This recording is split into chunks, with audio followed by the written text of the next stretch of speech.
श्री श्री 108 श्री हजूर सदगुरु दाता दयाल जी की ओर से प्रेम भरी शुभ आशीर्वाद।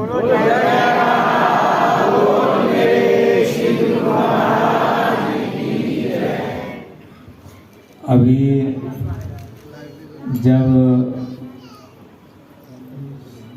आश्रम में आना हुआ तो गुरुमुखों ने बतलाया कि गुरुमुख जन 6 बजे से भजन में कीर्तन में लगे हुए हैं। तो मैंने कहा ऐसे गुरुमुखों के बीच में तो भगवान रहते हैं।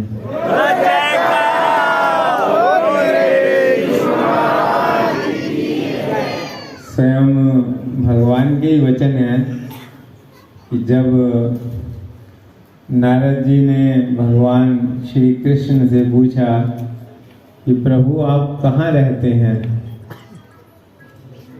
तो भगवान ने क्या आप योगियों के हृदय में रहते हैं या वैकुंठ में रहते हैं, तो भगवान ने यही उत्तर दिया, ना हम बसामी वैकुंठे योगी नाम हृदय रचे, कि ना तो मैं वैकुंठ में निवास करता हूँ और ना ही योगियों के हृदय में करता हूँ। तो उसने कहा कि प्रभु फिर आप कहाँ करते हैं?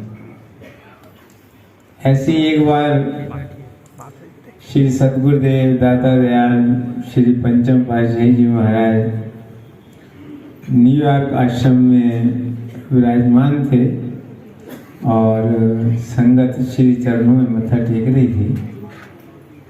तो एक परिवार के साथ एक बालक आया, उसने श्री गुरु महाराज जी से पूछा कि प्रभु क्या आप ऊपर रहते हैं?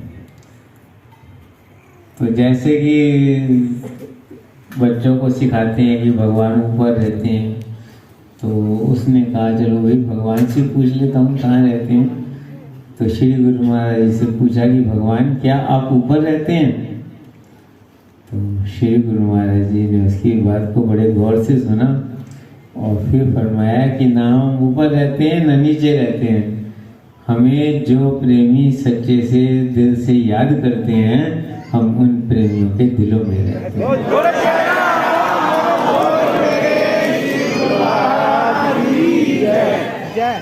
तो भगवान श्री कृष्ण ने यही उत्तर दिया कि मद भक्ता यत्र गायते तत्र तिष्ठा में नायरदा, कि जहाँ प्रेमी जन मेरे भक्त जन बैठकर मेरे ध्यान में मगन होकर के मेरा संकीर्तन करते हैं, मैं उन भक्तों के बीच में रहता हूँ।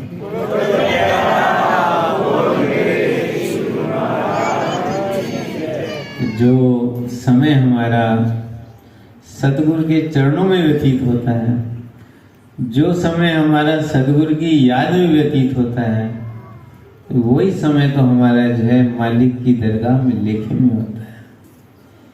संतों ने वर्णन किया ना, कबीर संगत साध की साहिब आवे याद, कि सतपुरुषों की सत्संगत में सतपुरुषों के चरणों में जो है जीव को परमात्मा की याद आती है। संसार में तो भूल जाता है, संसार के सुखों में तो भूल जाता है।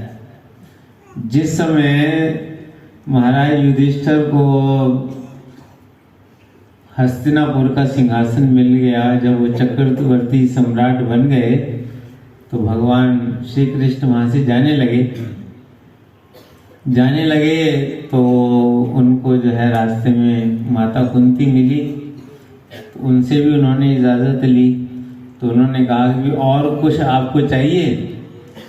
तो कुंती माता ने कहा कि प्रभु मुझे बस दुख चाहिए। तो भगवान ने कहा दुख चाहिए?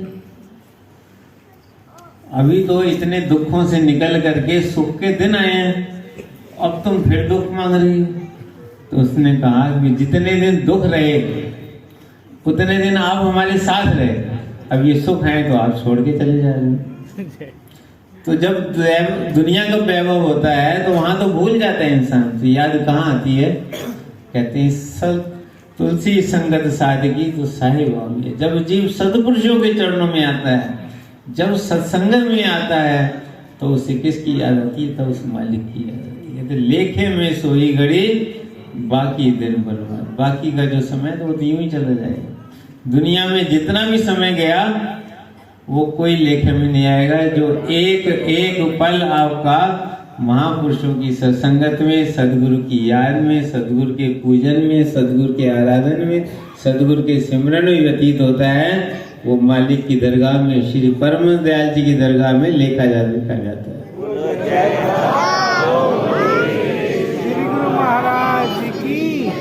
ऐसे ऊंचे और सच्चे दरबार के हम सेवक हैं। श्री परम दयाल जी ने ऐसा सिस्टम बनाया है कि सेवा यहाँ करो और उसका फल जो है वहाँ ऊपर दरगाह में मिलता है। भजन यहाँ करो, दरगाह में लिखा जाता है। तो आप जो पल भी यहाँ गुजारते हैं, जो पल भी सेवा में व्यतीत करते हैं, किसी जगह में भी करते हैं, दुनिया के किसी कोने में भी बैठ करके अपने सदगुरु की याद करते हैं, तो वो श्री परम दयाल जी के खाते में जुड़ता जाता है आपका। तो इसलिए बड़ा ऊंचा सौभाग्य है। इसी महापुरुषों ने वचन फरमाए हैं कि दुनिया में रहो, दुनिया के काम करो, लेकिन भक्ति के नियमों की पालना करते रहो। श्री आरती, पूजा, सत्संग, सेवा, सुमिरन और ध्यान श्रद्धा सहित जो नित्य करे निश्चय होकर जाना। तो जो सेवक जो है सच्ची श्रद्धा से भक्ति के नियमों की पालना करते हैं, उनका जो है लोक भी सुखी होता है, परलोक भी सुखी होता है। यहाँ भी आशीर्वाद बरसता है और वहाँ जाते हैं तो वहाँ से ही श्री परम दयाल जी का आशीर्वाद बरसता है।